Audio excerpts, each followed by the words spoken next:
Hello everyone. नमस्कार, मैं साक्षी आप सभी का स्वागत करती हूँ आपकी कक्षा पे।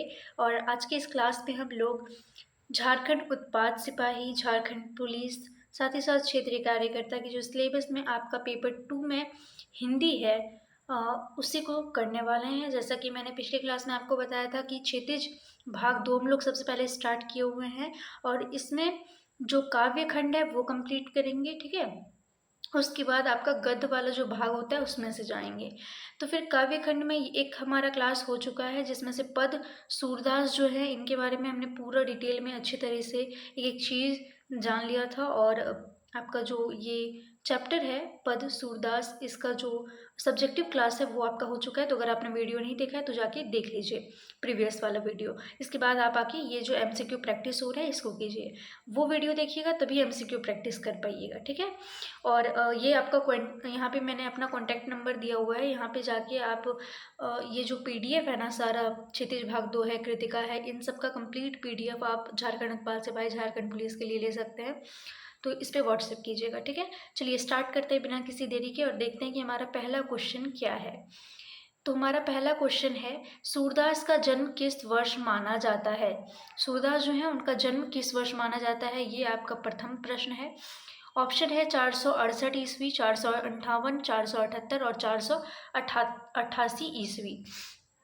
तो इसका आंसर बहुत ही क्लियर है, आपका सी नंबर इसका आंसर हो जाएगा। 478 ईस्वी में सूरदास का जन्म हुआ था, ठीक है। अगला क्वेश्चन हमारा क्या है, अगला क्वेश्चन है, विभिन्न मान्यताओं के अनुसार सूरदास की जन्म स्थली कहाँ है। तो देखिए अलग अलग बुक में आपका अलग अलग दिया हुआ है, ठीक है। पर मतलब बहुत सारी मान्यताएं हैं, पर एक मान्यता है कि मथुरा के निकट रेणुका में हुआ है और एक मान्यता है कि दिल्ली के निकट सिही में हुआ है। तो इसका करेक्ट आंसर क्या हो जाएगा, सी नंबर। ए और बी दोनों ही आपका सही आंसर है, ठीक है। 100 क्वेश्चन अप्रॉक्स हैं, इसीलिए मैं थोड़ा जल्दी में करा रही हूँ। 100 क्वेश्चन क्यों लिया है, देखिए क्योंकि आपके एग्जाम में कहीं से भी क्वेश्चन आ सकता है और मैं नहीं चाहती कि आपके एग्जाम में क्वेश्चन छूटे। इसीलिए जितना ज़्यादा हो सके उतना क्वेश्चन मैं आपको प्रैक्टिस करवाऊंगी। और हिंदी ही तो है, आराम से हो जाएगा क्योंकि 100 मार्क्स 100 क्वेश्चन आने वाले हैं एग्जाम में आपके, इसलिए इसको कभी भी नज़रअंदाज मत कीजिएगा, ठीक है। चलिए तो फिर अगला क्वेश्चन है हमारा, सूरदास जी की पत्नी जो है उनका नाम क्या था। सॉरी, पिताजी का, पत्नी तो उनकी थी ही नहीं ना, उनका विवाह तो हुआ ही नहीं था, वो तो हमेशा क्या आजीवन अविवाहित रहे थे, है ना। तो सूरदास जी के पिताजी का नाम क्या था। ऑप्शन है कृष्णदास, रामदास, तुलसीदास और कबीरदास। तो इसका करेक्ट आंसर आपका बी नंबर हो जाएगा। रामदास जो थे, रामदास सारस्वत, वो सूरदास जी के पिताजी का नाम है। क्लियर। अगला प्रश्न है हमारा, इनमें से सूरदास के गुरु कौन थे। सूरदास के गुरु का नाम बताना है। रामानंद, नरहानंद, महाप्रभु वल्लभाचार्य और विठलानंद। तो फिर इसका करेक्ट आंसर आपको पता है, महाप्रभु वल्लभाचार्य जो थे वो आपके सूरदास के कौन थे, गुरु थे। तो देखिए कवि परिचय बहुत ही ज़्यादा इंपॉर्टेंट है, यहाँ से प्रश्न आपके एग्जाम में पूछ लिया जाएगा। तो कवि परिचय देख लीजिए, उसके बाद इनका जो पद है जिसमें से कृष्ण हैं, उद्धव हैं, गोपिका हैं, उनके बारे में जो चर्चा हुआ है वो हम लोग आगे देखेंगे, ठीक है। वो भी है आपका, इसीलिए ज़्यादा क्वेश्चन है। अगला क्वेश्चन हमारा क्या है, सूरदास किसके मंदिर में भजन कीर्तन करते थे। ऑप्शन है राम, कृष्ण, श्रीनाथ जी या फिर राधा जी के मंदिर में। बताइए क्या होगा आंसर, कमेंट में आप लोग लिख सकते हैं। तो सूरदास जी जो थे वो श्रीनाथ जी के मंदिर में भजन कीर्तन जो है वो किया करते थे, ठीक है। अगला प्रश्न हमारा क्या है, सूरदास के उपन्यास उपास्य देव कौन थे। सूरदास जो हैं उनके उपास्य देव मतलब जिन किनकी वे पूजा करते थे, है ना। ऑप्शन है श्री राम, श्री कृष्ण, उद्धव या फिर बलराम। जिसका करेक्ट आंसर हो जाएगा आपका बी नंबर। सूरदास जो हैं वो किसकी पूजा ज़्यादातर करते थे, तो फिर वो कृष्ण की पूजा करते थे। उन्हीं से संबंधित उनके आपको गीत भी देखने को मिल जाएंगे, ठीक है, पद, है ना। अगला है आपका प्रश्न, सूरदास निम्न में से कौन से घाट पर रहते थे। तो मैंने आपको बताया था जो हमारा सब्जेक्टिव क्लास है उसमें एक एक चीज़ मैंने आपको बताया हुआ है, तो वो क्लास आप लोग ज़रूर जाके देख लीजिएगा, ठीक है। ऑप्शन है गौ घाट, मथुरा घाट, अस्थि घाट और हरिश्चंद्र घाट।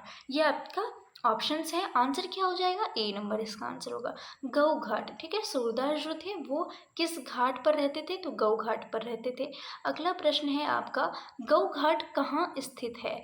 ऑप्शन है मथुरा, वृंदावन, मथुरा तथा वृंदावन के बीच में और इनमें से कोई नहीं, कोई भी करेक्ट नहीं है। तो गौ घाट जो है, देखिए अगर आपने क्लास पिछला वाला किया है तो यहाँ पे आप जरूर अच्छे से सारे आंसर सही कर रहे होंगे। इसका आंसर आपका क्या हो जाएगा, मथुरा तथा वृंदावन के बीच में गौ घाट स्थित है। ठीक है, अगला प्रश्न क्या है, सूरदास की मृत्यु कहाँ हुई थी। सूरदास जो थे उनकी मृत्यु कहाँ पे हुई थी। ऑप्शन है वाराणसी में, मगहर में, पारसोली में या फिर मथुरा में। तो जन्म कब हुआ, कहाँ हुआ, मृत्यु कब हुआ, कहाँ हुआ, ये सारे प्रश्न बहुत ही ज़्यादा इम्पॉर्टेंट होते हैं। ठीक है, तो इनका मृत्यु कहाँ पे हुआ था, पारसोली में। जन्म कहाँ हुआ है याद रखना है, दो मान्यता है, मथुरा के पास रनुक्ता या फिर रेणुका में, या फिर दिल्ली के पास सिही में। ठीक है, दो मान्यता है, याद रखना है आपको। चलिए अगला क्या है आपका प्रश्न, सूरदास की मृत्यु कब हुई थी। अब जैसे कि जन्म कब हुआ था वैसे ही पूछ सकता है कि मृत्यु कब हुआ। तो इसका आंसर आप करेक्ट करेंगे डी नंबर, 1583 ईस्वी में सूरदास जी की मृत्यु हो जाती है। ठीक है, अगला प्रश्न हमारा क्या है, सूरदास की मृत्यु कहाँ हुई थी, ये आपका अगला प्रश्न है। ऑप्शन है पारसोली में, वाराणसी में। ये आई थिंक रिपीट हो गया है क्वेश्चन, है ना, तो इसका आंसर पारसोली हो गया। फिर मैंने गलत पढ़ दिया कुछ, नहीं सही पढ़ा था, है ना। सूरदास की काव्य भाषा कौन सी है बताइए। तो सूरदास जी जो है उनकी काव्य भाषा मैंने आपको बताया था क्या होगा। ऑप्शन है ब्रज भाषा, खड़ी बोली, अवधी या फिर बघेली। तो इसका करेक्ट आंसर हो जाएगा ए नंबर, ब्रज भाषा। कृष्ण जी का संबंध कहाँ से है, ब्रज से है। तो फिर सूरदास का भी कहाँ से है, ब्रज से है। तो ब्रज भाषा ऐसे करके याद रख सकते हैं। ठीक है, अगला क्या है, सूरदास जी को किस भाषा का अग्रदूत कहा जाता है। तो जो भाषा वो बोल रहे हैं, जिस भाषा में वो अपना जो पद वगैरह है वो लिखे हुए हैं, जो इतना टफ है, जो समझ में नहीं आता है, पर मैंने आपको एक एक पॉइंट अच्छे से समझाया था कल की क्लास में, है ना। तो फिर सूरदास जी को किस भाषा का अग्रदूत कहा जाता है, तो ब्रज भाषा का अग्रदूत कहा जाता है। क्लियर। अगला प्रश्न हमारा क्या है, सूरदास किन रसों के सर्वश्रेष्ठ कवि माने जाते हैं। देखिए अलग अलग रस होता है, वीर रस, हास्य रस, रौद्र रस, श्रृंगार रस, वात्सल्य रस। तो फिर पूछ रहे हैं कि सूरदास जो हैं वो आपके किन रसों के सर्वश्रेष्ठ कवि माने जाते हैं। ऑप्शंस आपके समक्ष उपलब्ध हैं, तो बताइए इसका आंसर आपका हो जाएगा ए नंबर, श्रृंगार तथा वात्सल्य रस। ठीक है, वात्सल्य, श्रृंगार और वात्सल्य रस के कवि कौन माने जाते हैं, सर्वश्रेष्ठ कवि सूरदास।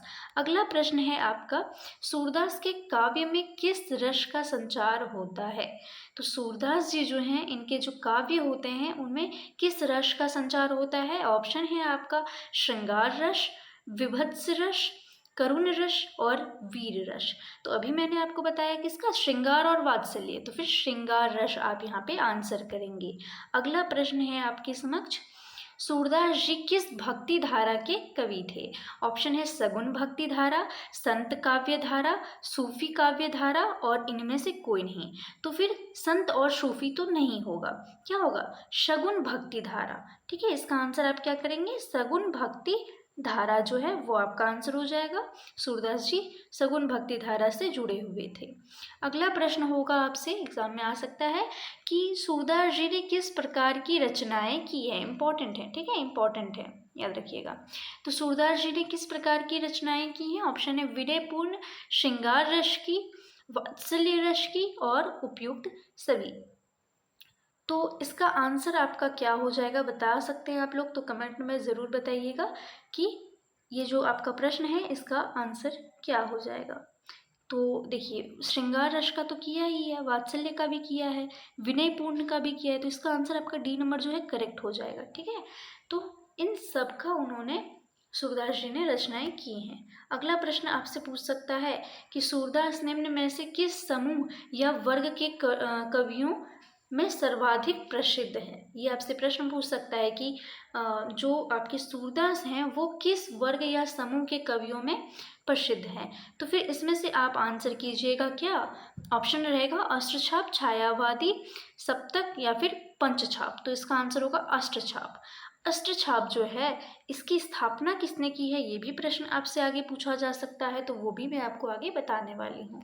ठीक है, तो इसमें आपसे पूछ सकता है अष्टछाप की स्थापना किसने की है। ऑप्शन वल्लभाचार्य दे सकता है, अमृता प्रीतम, कालिदास और सूरदास। तो अमृता प्रीतम तो अभी की हैं, वर्तमान की मतलब, है ना, मतलब कुछ सालों की पहले की थी। तो फिर इसका आंसर आपका ए नंबर होगा। वल्लभाचार्य जो हैं उन्होंने अस्त्र छाप की स्थापना की थी और उनके पुत्र ने मिल करके, जिसके कवि कौन थे आपके, सूरदास। ठीक है, कौन थे, सूरदास थे। क्लियर। सूरदास की रचनाओं में किसका सर्वाधिक चित्रण आपको मिलेगा? ऑप्शन है गोपियों का, कृष्ण का, राधा का या फिर राम का। तो बताइए कि ये जो इनकी रचनाएं हैं इसमें आपको किनका चित्रण सर्वाधिक देखने को मिलता है? तो इसका आंसर हो जाएगा आपका बी का। सर्वाधिक चित्रण किसका होता है? तो फिर कृष्ण का ये सर्वाधिक चित्रण करते हैं। ठीक है, कृष्ण भक्त हैं। क्लियर। कृष्ण इनके कृष्ण को ये अपना देवता मानते हैं, उनकी उपासना करते हैं, ये सब आपको ध्यान में रखना है। तो कवि परिचय में आपसे अब जो मेन जो चीज़ आपसे पूछ सकता है कि सूरदास द्वारा रचित ग्रंथों की संख्या जो है वो कितनी है? ऑप्शन दिया होगा 1, 2, 3 या 4। तो आंसर कीजिएगा 3। ठीक है, क्योंकि मैंने आपको बताया था इनके मेन जो 3 ग्रंथ हैं, ठीक है, जिसके बारे में आपका क्षितिज का जो बुक है आपका भाग 2, उसमें भी 3 ग्रंथ का ही चर्चा किया गया है। और भी अगर है तो वो आपको नहीं ध्यान देना है। ठीक है, 3 ग्रंथ का यहाँ पे चर्चा किया गया है। कौन कौन सा ग्रंथ है? सूरसागर, राग सागर, जिसको सुरसागर को ही आपका राग सागर कहा जाता है, सुरसरावली और साहित्य लहरी, ये 3 ग्रंथ हैं इनके। ठीक है, चलिए आगे देखते हैं कि कौन कौन सा है ग्रंथ, ये आगे पता चली जाएगा आपको। निम्नांकित में कौन सी रचना सूरदास की नहीं है? ऑप्शन है सुरसागर, सुरसरावली, है ना, साहित्य लहरी और साहित्य अमृत। तो ये इनकी रचना नहीं है, ये हो जाएगा इसका आंसर। ठीक है, ये भी इनकी रचना है, ये भी है और ये भी है, यही 3 इनकी रचना है, यही 3 इनकी रचना है। क्लियर। चलिए अगला प्रश्न आपका क्या है? निम्न में से सूरदास के ग्रंथ कौन से हैं? तो बताइए सूरदास जो हैं उनके ग्रंथ कौन से हैं? ऑप्शन है सुरसागर, सुरसरिता, सिर्फ ए या फिर ए और बी दोनों। तो इसका आंसर आपका क्या हो जाएगा, आपको कमेंट में बताना है। तो इसका आंसर नो डाउट क्लियर है मैम, अभी तो आप बताएं हम लोगों को कि सुरसागर होगा, है ना, सुरसागर, साहित्य लहरी, सुरसरावली, यही 3 है। एकदम रट जाइए, कहीं से भी प्रश्न आ सकता है और 100 क्वेश्चन है ना, तो आपको कहीं से भी छोड़ना नहीं है एक भी प्रश्न। इसीलिए मैं इतने सारे आपके लिए प्रश्न मतलब आपको लग ही रहा होगा इतना सारा मेहनत एक चैप्टर के लिए 100 क्वेश्चंस। ठीक है, बहुत मेहनत किया है मैंने आपके लिए, तो फिर आप ज़रूर। और ये चैप्टर में इतना ज़्यादा क्यों है पता है? क्योंकि इसका बोली जो है, इसका एक एक वर्ड का मतलब आपको देखना होगा।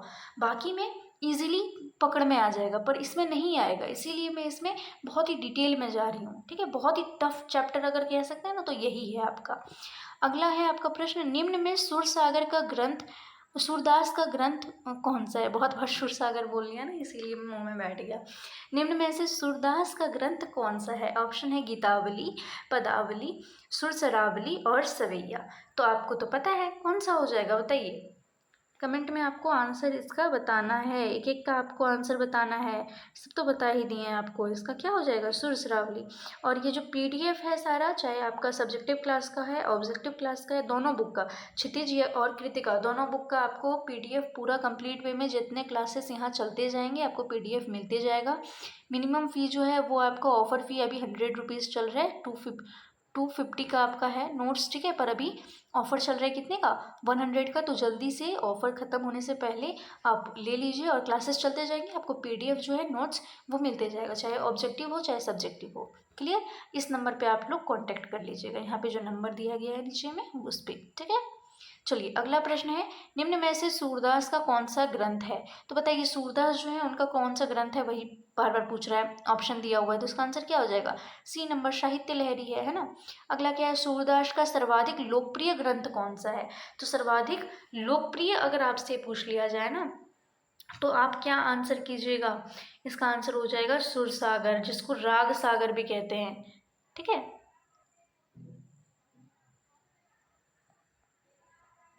क्या कहते हैं, राग सागर। क्लियर। अगला प्रश्न है आपका, सुरसागर में लगभग कितने पद हैं? तो बताइए तो सुरसागर जो है बुक, उसमें कितने पद हैं? ऑप्शन है लगभग 125, लगभग 500, लगभग 700 और लगभग 1100। तो आंसर हो जाएगा 500। लगभग कितने हैं, 500 है सुरसागर में।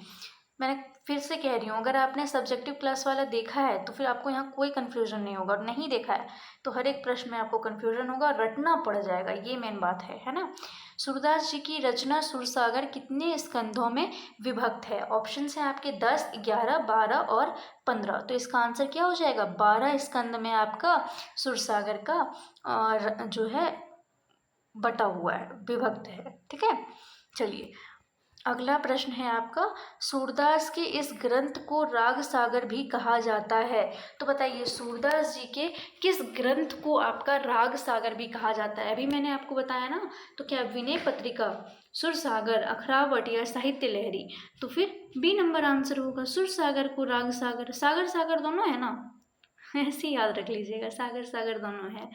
सुरसागर का काव्यात्मक रूप है क्या है? चप्पू काव्य है, खंड काव्य है, गीति काव्य है या महाकाव्य है? तो इसका आंसर आपका सी नंबर हो जाएगा, गीति काव्य है। किस प्रकार का काव्य है? गीति काव्य है। ठीक है, इसका रूप होता है काव्यात्मक का। अगला प्रश्न है आपका, सूरदास की सर्वाधिक विवादित रचना साहित्य लहरी। देखिए यहाँ पे एक बात और कहेगा कि उनकी ये सर्वाधिक विवादित रचना कौन सी है? तो कहिएगा साहित्य लहरी है। और इसमें कितने पद हैं? ऑप्शन है 118, 120, 125 या फिर 138। तो कितने पद हैं बताइए, क्या हो जाएगा इसका आंसर आपका? किसी को पता है क्या कितने पद हैं इसमें? तो देखिए ये जो है ना, इसका आंसर आपका हो जाएगा 118। ठीक है, 118। एक सेकेंड, हाँ PDF के लिए मैसेजेस आ रहे हैं। ओके ठीक है, चलिए अगला देखते हैं। किस विद्वान ने सूरदास जी को जीवनोत्सव का कवि कहा है? ऑप्शन है रामचंद्र शुक्ल, डॉक्टर नागेंद्र, प्रभाकर माचवे और क्या है, भरत भूषण। तो फिर एक विद्वान थे जिन्होंने सूरदास जी को जीवनोत्सव का कवि कहा है, तो कौन थे वो? रामचंद्र शुक्ल ने कहा था जीवनोत्सव का कवि किन्हें? सूरदास को। कैसे याद रखिएगा? तो रामचंद्र हैं, रामचंद्र याद रखिएगा, जीवन उन्हीं से है ना, हमारा जो जीवन चल रहा है रामचंद्र के भरोसे है, तो यहाँ पे ये याद रख सकते हैं आप, है ना। अगला क्या है आपका, किस विद्वान ने सूरदास को ब्रज भाषा का प्रथम कवि कहा है? ऑप्शन हैं राजकुमार वर्मा, हजारी प्रसाद द्विवेदी, मिथिलीशरण गुप्त और सुमित्रा नंदन पंत। तो फिर इसका आंसर हो जाएगा हजारी प्रसाद द्विवेदी। क्या हो जाएगा? हजारी प्रसाद द्विवेदी। ठीक है, ब्रज भाषा का प्रथम कवि हजारी प्रसाद द्विवेदी, याद रख लीजिएगा। अगला प्रश्न है हमारा, इनमें से कौन सी रचना सूरदास जी की है? तो बताइए कि सूरदास जी जो हैं उनकी कौन सी रचना आपका इनमें से है? ऑप्शन है भंवरदूत, भ्रमर गीत, मिलजुल मन और रेशमी टाई। तो मैंने आपको बताया था क्लास में, कौन सा? भ्रमर गीत, जिसके बारे में जिसके 4 पद यहाँ लिए गए हैं और वही पद के बारे में हमें डिटेल में आगे जानना है। ठीक है, क्वेश्चंस देखने हैं। ऑप्शन है आपका अगला, मतलब क्वेश्चन है अगला, सूरदास के प्रस्तुत काव्य के 4 पद किस रचना से लिए गए हैं? ऑप्शन है आपका सुरसागर, भ्रमर गीत, सुरसरावली और साहित्य लहरी। तो मैंने आपको बताया ना भ्रमर गीत। ठीक है, भ्रमर गीत से लिया गया है। ठीक है, भ्रमर गीत से लिया गया है। अगला प्रश्न आपका क्या होगा? भ्रमर गीत जो है ना, ये मैंने डिटेल में आपको बताया था कि क्या होता है कि उद्धव जो हैं वो कृष्ण, वो बहुत ही ज़्यादा पढ़े विद्वान है ना, वैसे व्यक्ति थे। तो कृष्ण ने उनको कहा कि एक काम करो उद्धव, मेरे वेट में ना वहाँ पे बहुत सारी गोपियाँ हैं, तो तुम जाओ एक बार और उन गोपियों से कहना कि वो मेरा इंतज़ार छोड़ दे और अपने जीवन में आगे बढ़े, योग मार्ग को अपना ले। ऐसा कृष्ण ने कह के क्या कहा उद्धव को मतलब वो उनको वो जो प्रेम होता है ना उसका अंदेशा नहीं था, इसलिए कृष्ण ने उनको वो सीख देने के लिए वहाँ पे भेजा था। तो फिर जो कृष्ण है वो क्या कहते हैं कि जाओ तुम वहाँ पे और जाके उनको योग संदेश का मार्ग दिखलाओ। ठीक है, योग मार्ग दिखलाओ गोपियों को। तो फिर जाते हैं उद्धव और गोपियाँ जो हैं वो तो क्रोधित हो जाती हैं, पर वो क्या करती हैं, इसमें उनका क्या दोष है उद्धव का? तो वो उनके साथ व्यंग करने लगती हैं, मजाक करने लगती हैं, उनका मतलब एक तरह से कहती हैं कि तुम तो कभी भी प्रेम के मार्ग में चले ही नहीं, तुम तो कृष्ण के साथ भी रहकर प्रेम के धागे से नहीं जुड़ पाए, ठीक है, तो तुम बहुत ही अभागे हो, इस प्रकार का कहती हैं। तो फिर भ्रमर गीत जो है ना, इसका प्रारंभ किसके आने के बाद हुआ? तो जब उद्धव और गोपियों के बीच ये सब हो रहा था ना, तो वहीं पे एक भौरा आ जाता है। क्या आ जाता है? भौरा। तो इसका आंसर क्या हो जाएगा? भ्रमर गीत का प्रारंभ किसके आने से हुआ? तो भौरा आ जाता है, जिसके बाद आपका ये गीत का प्रारंभ होता है। तो आगे भी आपको डिटेल में जानना है। तो ये मैंने पूरा अच्छे से समझा दिया था करके क्लास में, फिर ठीक है। तो ये आप लोग जाके देख लीजिए वीडियो। अब यहाँ तो मैं MCQ प्रैक्टिस कराने वाली हूँ, है ना। चलिए प्रश्न देखेंगे अब हम लोग। पहला पद से हमारा क्या है? पद कविता के कवि कौन है? बताइए तो। पद कविता जो है इनके कवि कौन है? तुलसीदास, सूरदास, ऋतुराज या नागार्जुन? ऐसा प्रश्न आ सकता है आपके एग्जाम में। तो यहाँ तो आपका इजी होगा बताना सूरदास, पर वहाँ पे आप कंफ्यूज मत कर जाइएगा एग्जाम में, ठीक है। तो फिर कौन थे? सूरदास थे। और बहुत ही अच्छे से आप लोग एग्ज़ाम दीजिएगा, बहुत अच्छे से प्रिपरेशन कीजिएगा। जितना दिन बचा हुआ है ना, एकदम जी जान लगा दीजिए। मैं आपके लिए इतना मेहनत कर रही हूँ, दिन रात मैंने लगा दिया है आपके लिए नोट्स तैयार करने के लिए, है ना, PPT बनवाने के लिए। एक एक कंटेंट अच्छे से ढूंढ के ला रही हूँ। इतने 100 क्वेश्चंस तैयार करना, समझ रहे हैं ना आप। तो फिर मैं आपके लिए इतना मेहनत कर रही हूँ, तो आप भी अपने लिए इतना मेहनत करिए कि जो आपका दिक्कत है, जो आपके घर की गरीबी है, उसको दूर करने के लिए, एक अच्छा जीवन जीने के लिए आप इस नौकरी को ज़रूर ले लें, है ना। Middle class, lower middle class के पास एक ही ऑप्शन होता है गरीबी से निकलने का, और वो है नौकरी। पुअर क्लास भी कह सकते हैं, क्योंकि एक सर्वे के अनुसार हम लोग अभी सब पुअर क्लास में ही आते हैं, ठीक है। चलिए ऑप्शंस, अगला क्वेश्चन आपका क्या है? उद्धव को बड़भागी किसने कहा है? तो आपको मेहनत करना है, ये बात आपको ध्यान में रखना है, ठीक है। और फिर जब आप निकाल लीजिएगा उसके बाद फिर हम आपसे मिलेंगे। उद्धव को बड़भागी किसने कहा है ना। ऑप्शन है, गोपियों को, नंद ने, सॉरी, उद्धव को बड़भागी जो है किसने कहा है? गोपियों ने कहा है, नंद ने कहा है, कंस ने कहा है, या फिर यशोदा माता ने कहा है? तो यहाँ पर किसके किसके बीच में बात होगा? तीन यहाँ पे जो मेन कैरेक्टर आपको ध्यान में रखना है, तीन, ठीक है। एक तो आपका कौन? उद्धव। आपको एक कौन ध्यान में रखना है? उद्धव। दूसरा कौन ध्यान में रखना है? कृष्ण।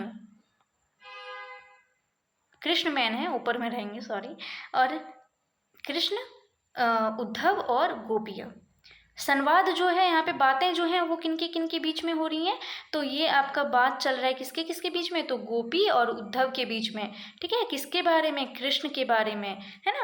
कृष्ण यहाँ पे मेन है, और उन्हीं के बारे में उद्धव और गोपियाँ। यहाँ पे आपको गोपियों के द्वारा जो उद्धव को कहे गए वचन है ना, वही आपको देखने को मिलेंगे। तो सबसे पहले तो गोपियों ने कहा कि तुम तो बड़े भाग वाले हो, है ना, बड़भागी। पर उनका अर्थ क्या था? कि तुम बहुत ही अभागे हो। कहा तो था कि बड़भागी हो, पर अर्थ क्या था? बहुत ही अभागे हो, है ना। चलिए अगला क्या है? बड़भागी किसे कहा गया है? तो उद्धव को कहा गया है ना। किसे कहा गया? बड़भागी। उद्धव को कहा, किसने कहा? गोपियों ने कहा। बड़भागी का अर्थ क्या होता है? एक पक्षी, भाग्यशाली, पुकारना, या फिर योग? तो कौन नहीं बता देगा कि भाग्यशाली होगा? इसका आंसर क्या हो जाएगा? भाग्यशाली। अगला प्रश्न है, उद्धव को बड़भागी कहने में कौन सा भाव निहित है? ऑप्शन है, आदर, प्रशंसा, क्रोध, या फिर व्यंग? तो इसका करेक्ट आंसर क्या हो जाएगा? व्यंग है ना। बड़भागी कहने में आदर थोड़ी ना है, प्रशंसा भी नहीं है, क्योंकि प्रशंसा तो वो कर ही नहीं रही है उनका, है ना। उनके साथ क्या कर रही हैं? व्यंग कर रही हैं। तो इस बात को आपको ध्यान में रखना है, ठीक है। क्या कर रही हैं वो? कृष्ण के साथ व्यंग कर रही हैं। क्लियर। अगला प्रश्न हम लोग देखते हैं क्या है हमारा। गोपियों ने पद में किस पर व्यंग किया है? किस पे व्यंग किया है उन्होंने? तो कृष्ण पर, उद्धव पर, बलराम, या फिर हारिल पर? तो उद्धव पर किया है ना। किस पर किया है व्यंग उन्होंने? तो फिर उद्धव पर किया है, ठीक है। एक सेकेंड।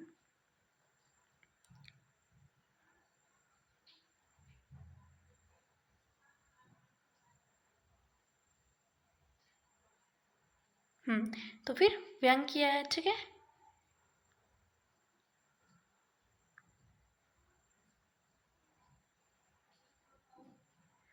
देखिए व्यंग मतलब क्या हो गया कि मतलब एक तरह से कह सकते हैं कि आलोचना कर रही हैं वो, ठीक है। उनको वर्ड के थ्रू उनको घायल करना उद्देश्य है उनका, ठीक है, चोट पहुंचाना, ये कर रही हैं। तो व्यंग कर रही हैं, ये ध्यान में रखिएगा। कहते हैं ना मजाक, वो एक होता है ना बुली करना, वो, ठीक है। अगला क्या है? प्रथम पद में गोपियों ने उद्धव की तुलना किससे की है? तो आपका जो प्रथम पद था उसमें से गोपी ने उद्धव की तुलना किससे की है? मैंने बहुत ही डिटेल में पिक्चर दिखा के आपको बताया था। गलत आंसर करेंगे तो मुझसे बुरा कोई नहीं होगा। क्या गुलाब के पत्ते से, श्री कृष्ण से, कमल के पत्ते या फिर गुड़ तथा चींटी से? तो देखिए कंफ्यूज नहीं करना है, उद्धव की तुलना किससे की गई थी बताइए तो? कमल के पत्ते से, कि तुम उस कमल के पत्ते की तरह हो जो पानी में तो रहता है पर उसमें पानी का दाग नहीं लगता है। वैसे ही तुम भी कृष्ण के साथ तो रहते हो पर तुम पर कृष्ण का कोई भी प्रेम भाव वाला जो असर होता है वो नहीं लगा है। कृष्ण का जो प्रेम है वो तुम पे नहीं चढ़ पाया है रंग, है ना? तो वो गोपियाँ कहना चाह रही हैं कि तुम कमल के पत्ते की तरह हो। ठीक है, कमल की पत्ती से उनकी तुलना करती हैं और एक चीज़ से करती हैं। किससे करती हैं? दो चीज़ से तुलना करती हैं, एक तो कमल के पत्ते और एक गागरी, है ना? वो जो बर्तन होता है ना उससे करती है कि उसमें अगर पानी में डुबा दिया जाए तो उसमें तेल की बूंदें भी नहीं ठहर पाती है। गोपियों ने उद्धव की तुलना किससे की है? ऑप्शन है कमल पत्ता, तेल के गागर, गुड़ के समान, और ए और बी दोनों। तो कमल पत्ता तो किया है, तेल का गागर भी किया है, गुड़ के समान नहीं। तो इसका आंसर क्या हो जाएगा? डी नंबर हो जाएगा। ए और बी दोनों से ही किया है। तुम उस कमल के पत्ते के समान हो जिस पर पानी का दाग नहीं लगता है पानी में रहते हुए भी, और उस तेल के गागर के समान हो जिस पर मतलब जिसमें पानी अगर लग गया मतलब पानी एक बूंद भी नहीं लगता है ना? तो उस दोनों से किया है। मतलब क्या कहना चाह रही हूँ गोपियाँ कि तुम कृष्ण के साथ, कृष्ण के पास रहकर भी उनके प्रेम में नहीं डूब पाए, है ना? ये उनके कहने का अर्थ है। ऐसा वो व्यंग तश रही हैं, मतलब तंज टाइप का कह सकते हैं। गोपियों के अनुसार उद्धव ने किस नदी में अपना पाँव नहीं डुबोया है?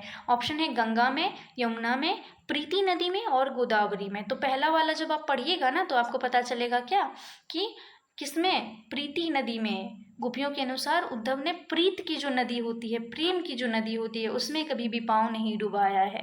तो ये कहना है उनका। प्रीति नदी किसके लिए प्रयोग किया गया है? ऑप्शन है श्री कृष्ण के लिए, नंद के लिए, गोपियों के लिए और उद्धव के लिए। तो यहाँ पे का आंसर क्या हो जाएगा? प्रीति नदी किसके लिए प्रयोग किया गया है? आप लोग कमेंट में आंसर देखिए, ज़रूर दीजिएगा, ठीक है? ऐसा नहीं कि मैम नहीं सुन रही है तो नहीं बोलना है। मुँह आपको जितने याद हैं आप मन में बोलिए, ठीक है? मन में बोल सकते हैं आप, या फिर आंसर भी कर सकते हैं यहाँ पे कमेंट में। मैं देखूंगी आपके कमेंट, आंसर भी करती हूँ मैं सबके कमेंट, ठीक है? तो इसका आंसर क्या हो जाएगा? श्री कृष्ण के लिए प्रीति नदी में कभी भी पाँव नहीं डुबोया है, प्रीत की नदी की में, है ना? कृष्ण के साथ तुमने कभी भी प्रेम वाला जो वो भाव होता है वो मतलब नहीं सीखा है तुमने प्रेम करना, वो कह रही हैं। गोपियों को अकेला छोड़कर कृष्ण कहाँ चले गए थे?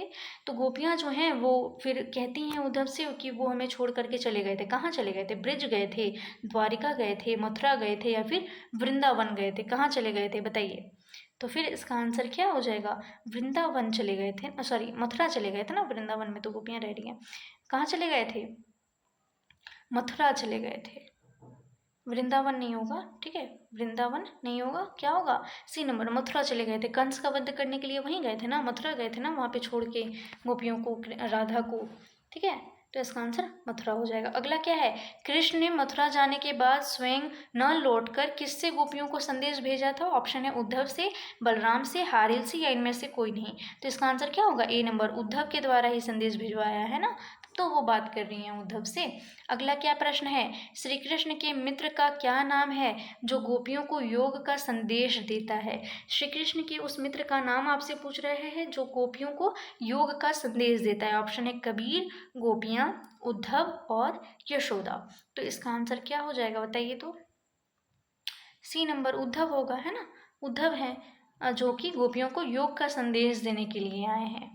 उद्धव कृष्ण का कौन सा संदेश लेकर के आए हैं? ऑप्शन है आपका प्रेम संदेश, अनुराग संदेश, योग संदेश या इनमें से कोई नहीं। तो आंसर क्या हो जाएगा आपका? सी नंबर, योग संदेश, है ना? अगला क्या है? गोपियाँ ज्ञान मार्ग की बजाय किस मार्ग को पसंद करती हैं? ऑप्शन है ज्ञान मार्ग, बी नंबर है शगुन मार्ग, सी नंबर है प्रेम मार्ग। तो इसका आंसर आपका क्या हो जाएगा?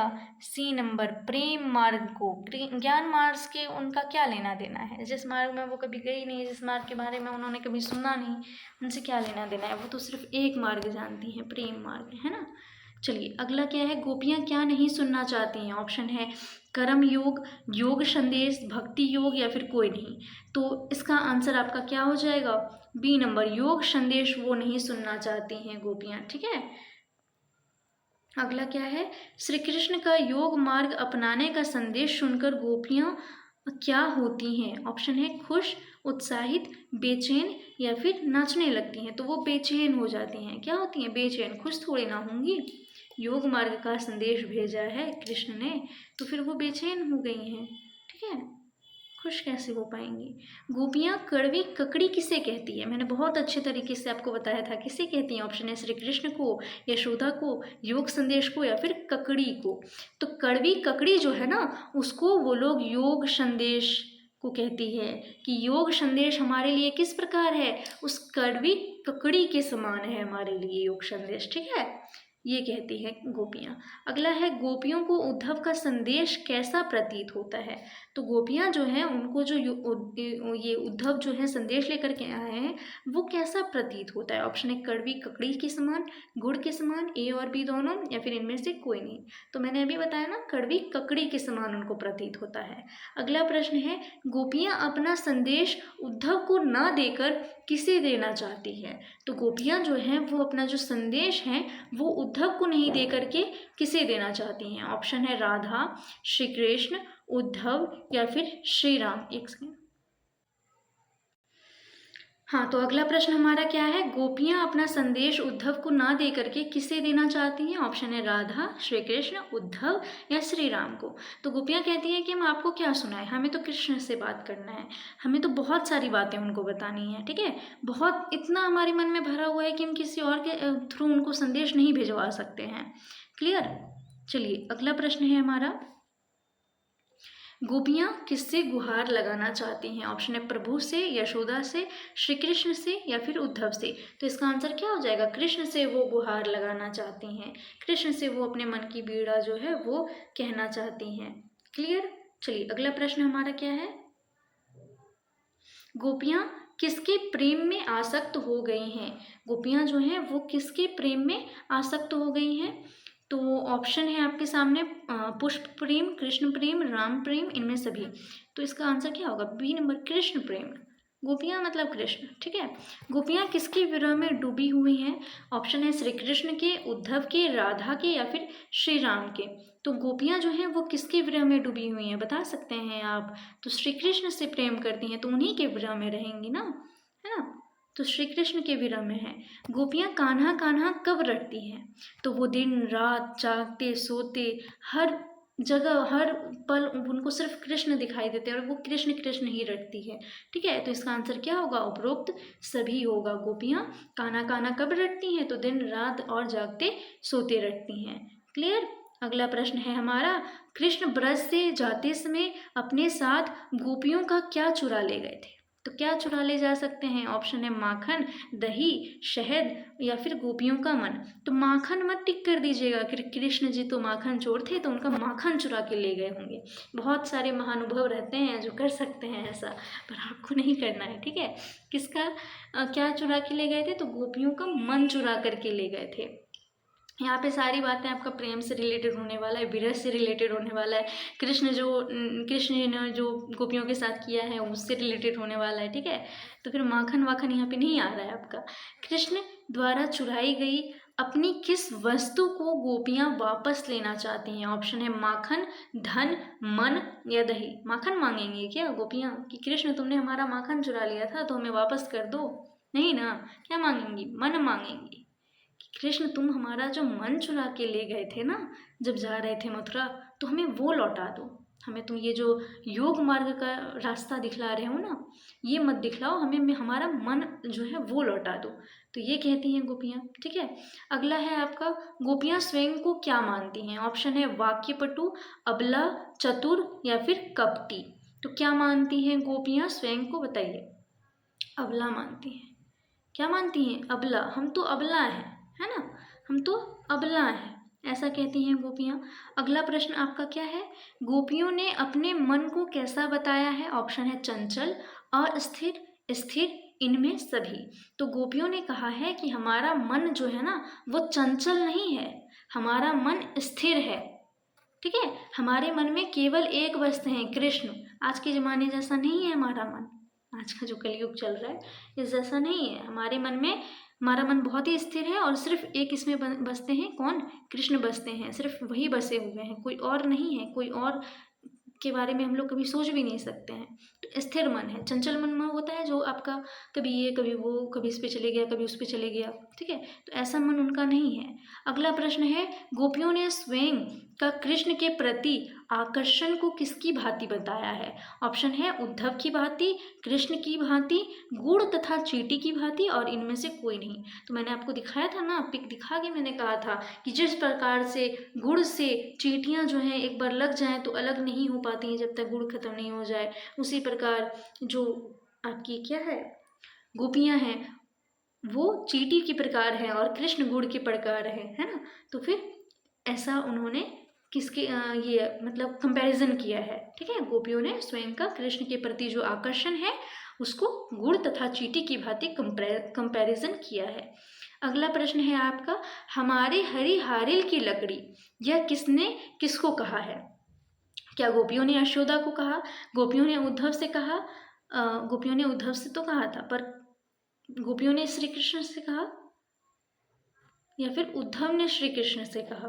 तो इसका आंसर आपका क्या हो जाएगा बताइए। तो गोपियों ने उद्धव से कहा था, ठीक है। गोपियां जो हैं उन्होंने किससे कहा था?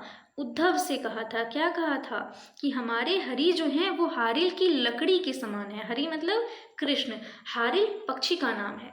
तो हमारे हरि हमारे लिए हारिल की लकड़ी के समान है, ठीक है। जैसे हारिल लकड़ी के सहारे जीवन जीता है, वैसे हम कृष्ण के सहारे जीवन जी रहे हैं। तो अगला है आपका, गोपियाँ श्री कृष्ण को किसके समान मानती हैं? ऑप्शन है हारिल की लकड़ी के समान, राजगुरु के समान, कमल के पत्ते के समान, तेल की गागरी के समान। तो देखिए ये सब तेल की गागरी कमल के पत्ते तो उद्धव के लिए प्रयोग हुआ था, है ना। तो यहाँ पे आंसर क्या हो जाएगा? हारिल की लकड़ी के समान मानती हैं, है ना।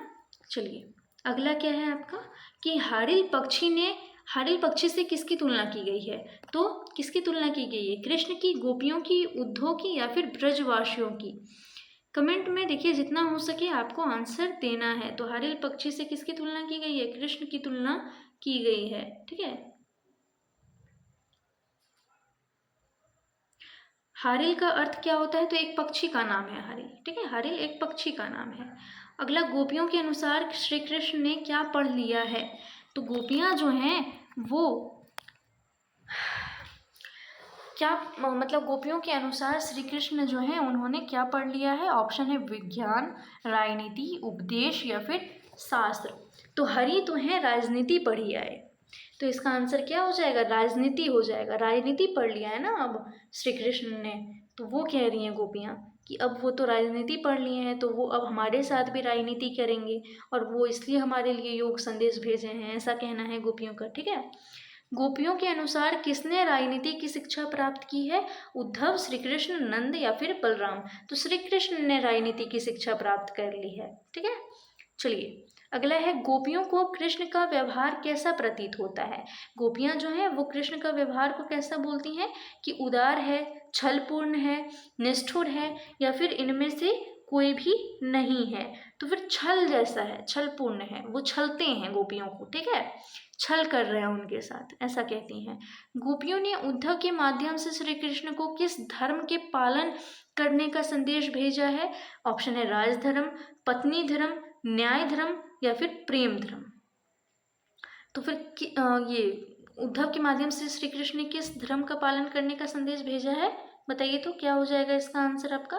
तो फिर राजधर्म का। तो गोपियाँ कहती हैं अंत में कि आप जाइए और कृष्ण से कहिएगा कि वो राजधर्म का पालन करे। राजधर्म क्या होता है? कि प्रजा को कभी दुख ना हो, प्रजा को कोई दुख ना पहुंचाया जाए, पर गोपियाँ कहती हैं कि कृष्ण ही हमें दुख पहुंचा रहे हैं, ठीक है। तो वो उनसे कहिएगा कि वो अपना राजधर्म का पालन करें, ठीक है। उधो तुम हो अति बड़भागी किस कवि की पंक्ति है? फिर से आपसे प्रश्न है, ऐसा आ सकता है एग्जाम में, है ना, क्योंकि यहाँ तो आपको पता चल गया कि ये पद सूरदास का है, पर ध्यान में रखना है एक एक जो लाइन है ना वो आपको ध्यान में रखना है। लाइन का मतलब समझ जाइएगा फिर तो आप एकदम आपका हो ही गया बल्ले बल्ले, है ना। चलिए ऑप्शन क्या है? कबीरदास, सूरदास, तुलसीदास या फिर नरोत्तम दास? तो इसका आंसर क्या हो जाएगा? B number, Surdas. उधो तुम हो अति बड़भागी किस कवि की पंक्ति है? सूरदास के पद ये पंक्ति है ना। मन की मन ही मांझ रही, किस कवि की पंक्ति है? तो आंसर कीजिएगा सूरदास की है। हमारी हरी हारिल की लकड़ियाँ किस कवि की पंक्ति है? तो आंसर कीजिएगा सूरदास की पंक्ति है। ये चार ऊपर वाले जो है ये सब ज़्यादातर आपको ध्यान रखना है। हरी है राजनीति पढ़ी आए, ये किसकी पंक्ति है? तो सूरदास की पंक्ति है ना। मन की ही मन मांझ रही का अर्थ क्या है? मन की मन ही मांझ रही का अर्थ क्या है? कि मन की जो बात है ना वो मन में ही रह गया। हम लोग मन का जो मेरा बात है वो कृष्ण से नहीं कह पाए, मन का हमारा सारा बात मन में ही रह गया। यह कहना है किसका? गोपियों का। मन की ही मन कौन मांझ रही हैं? तो गोपियां मांझ रही हैं, है ना। गोपियों के मन की बात मन में ही रह गई।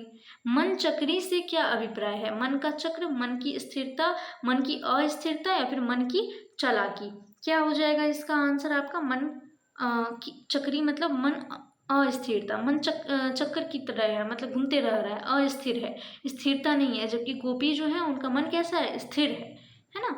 कृष्ण पर उनका मन स्थिर है। अपरस रहत स्नेह तगाते, यहाँ अपरस का अर्थ क्या है बताइए तो? अलिप्त, कोमल, कठोर या फिर मृदुल। तो अपरस रहत स्नेह तगाते, यहाँ पे आपका पूछ रहा है कि अपरस जो है इसका अर्थ क्या है? तो यहाँ पे आंसर हो जाएगा आपका ए नंबर, ठीक है। अपरस रहत तगाते का अर्थ हो जाएगा अलिप्त। क्या अर्थ होगा इसका? अलिप्त हो जाएगा। अच्छा, ये जो आपका लाइन है, अपरस रहत स्नेह तगाते नाहिन मन अनुरागी, यही था ना। अपरस रहत स्नेह तगाते नाहिन मन अनुरागी, मतलब तुम समस्त प्रेम के बंधनों से अछूता हो और ना ही इसमें तुम्हारा मन लगा हुआ है, अलिप्त है तुम्हारा मन। ये कौन कह रही थी? दूसरा जो हमारा पद का जो पहला वाला भाग था ना, उसमें से सेकंड वाला लाइन पढ़िएगा। उसमें से गोपियां कहती हैं किससे? उद्धव से, कि तुम्हारा मन तो अलिप्त है, मतलब प्रेम में डूबा ही नहीं है, वैसा कहती हैं। अपरस शब्द का अर्थ क्या है? ऑप्शन फिर से यहाँ पे है, अनासक्त, अन्याय, आगमन या फिर आधार। तो इसका आंसर आपका क्या हो जाएगा? अनासक्त। अनासक्त हो सकता है, अलग अलग वर्ड दे सकता है। अलिप्त, अलिप्त है मतलब नहीं लगा हुआ है, ठीक है। अनासक्त हो सकता है, क्लियर। अपरस रहत स्नेह तगाते, यहाँ तगा का अर्थ क्या है बताइए तो? धागा होगा। क्या होगा? धागा, कि तुम्हारा मन जो है ना वो प्रेम के धागे से अभी तक नहीं जुड़ पाया है, ऐसा कहती है ना, तो धागा होगा यहाँ पे तगा का अर्थ, ठीक है। अपरस रहत स्नेह तगाते, स्नेह मतलब प्रेम। परागी का क्या अर्थ है? ऑप्शन है मुग्ध होना, पराया, मोना या फिर इनमें से कोई नहीं। तो परागी का अर्थ क्या होता है आपका? परागी का अर्थ आई थिंक, अच्छा, ये परागी वाला जो वर्ड है ये आपका किस लाइन में यूज हुआ था? ठीक है, तो फिर परागी जो है ना, इसका अर्थ यहाँ पे आपको कंफ्यूजन हो सकता है कि पराया भी हो सकता है या फिर क्या हो सकता है, ये मुग्ध होना भी हो सकता है, ठीक है।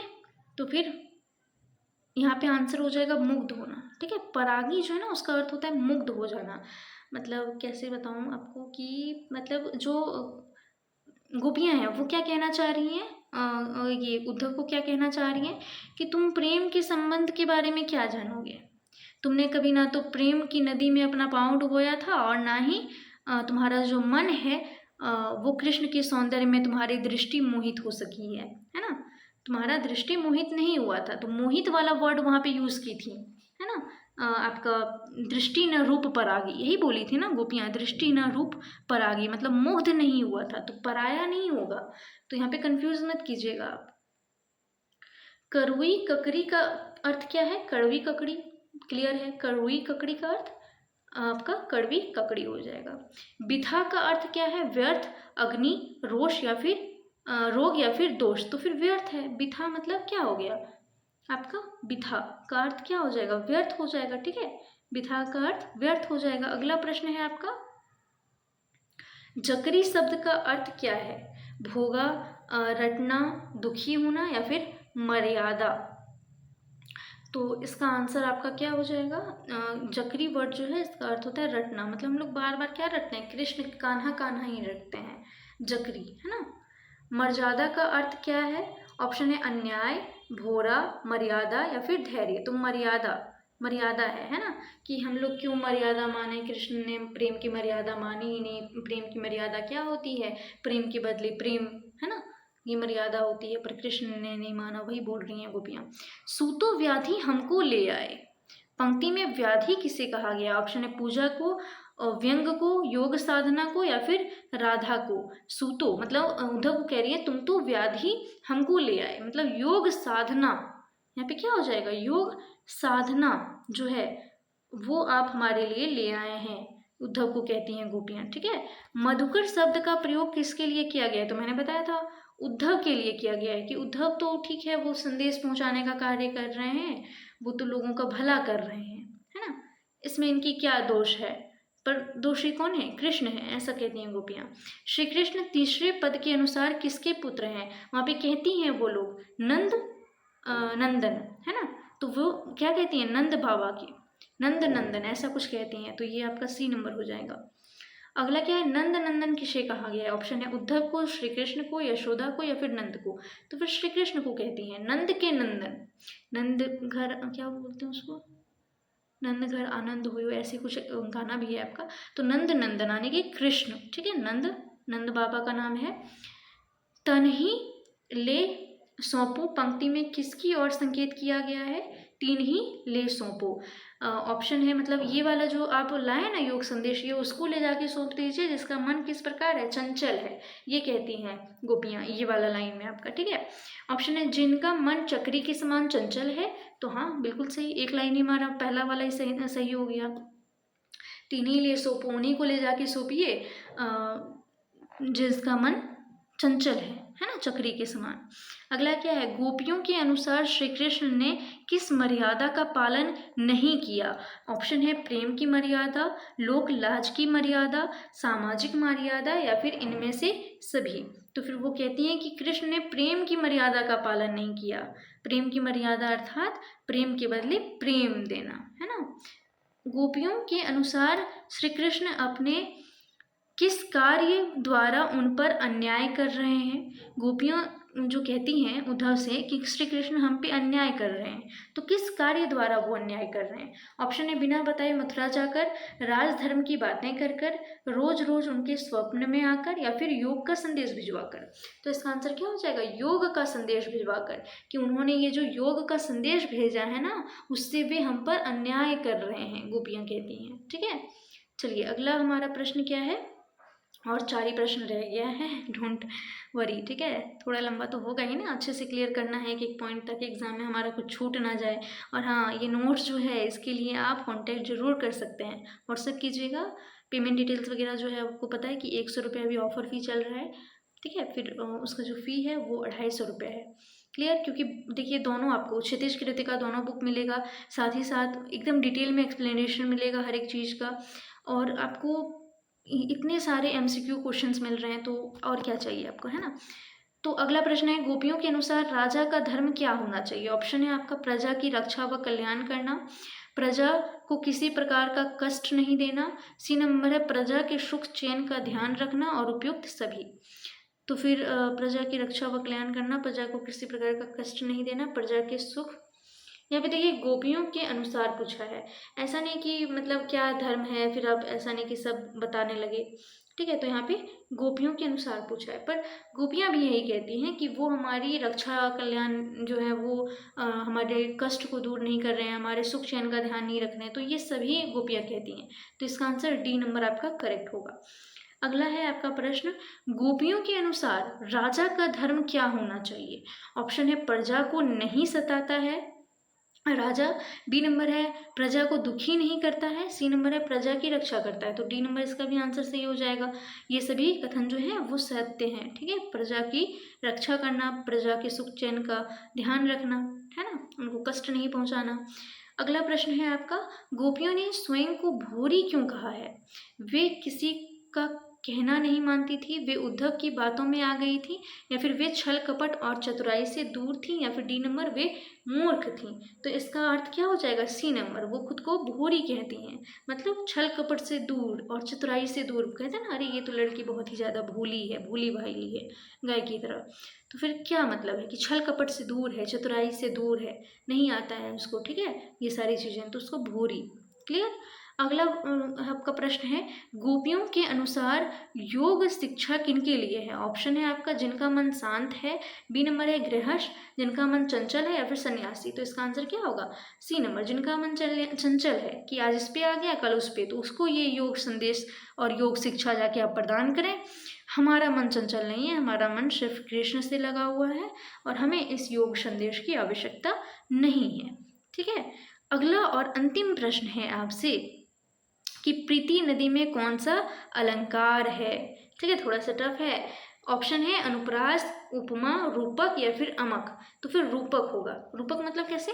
तो देखिए, प्रीत की नदी, प्रेम की नदी में कभी भी पाँव नहीं डुबाया है, तो रूप वहाँ पे रूपक है ना, मतलब वो बता रहा है कि उसके तरह, है ना, तो यहाँ पे रूपक होगा, प्रीत की नदी। ठीक है। तो फिर आई होप यहाँ तक आपको टोटल क्लियर हो गया होगा, एक एक क्वेश्चन सब अच्छे से समझ में भी आ गया होगा। तो नेक्स्ट वीडियो में आप लोग देखेंगे किसके बारे में, तो अगला हमारा जो होगा ये परशुराम जी का जो संवाद है उसके बारे में, जो तुलसीदास द्वारा लिखित है। ठीक है, तो वो हम लोग अगली क्लास में करेंगे, हमारा सेकेंड चैप्टर होगा। आपका सूरदास वाला जो पद है, इसका हमने पूरा सब्जेक्टिव भी कर लिया और इसका ऑब्जेक्टिव भी हमने क्लियर कर लिया। नोट्स और पीडीएफ के लिए आप इस नंबर पे हमारे कांटेक्ट कर सकते हैं। 100 रुपये अभी आपका ऑफर भी चल रहा है, फिर आगे प्राइस जो है वो बढ़ सकता है, तो फिर जल्दी से आप लोग नोट्स ले लें। मतलब क्लासेस होते जाएंगे, आपको एक एक करके नोट्स वहाँ पे मिलते जाएंगे। ठीक है, आई होप आपको आज का क्लास पसंद आया होगा। और हाँ, एक बात याद रखिएगा कि हम आपके लिए टेस्ट सीरीज भी लाएंगे। अगर आप अच्छे से तैयारी करते हैं, अच्छे से पढ़ते हैं, तो आपका जो एग्ज़ाम से पहले आपको टेस्ट सीरीज ज़रूर प्रोवाइड करेंगे, ताकि पता चले कि आप कितने पानी में हैं, कितना आपका हो रहा है ना। चलिए, आई होप आपको आज का वीडियो पसंद आया होगा। मिलती हूँ आपसे नेक्स्ट क्लास में नेक्स्ट वीडियो के साथ। Thank you for watching. Subscribe ज़रूर कर लीजिएगा।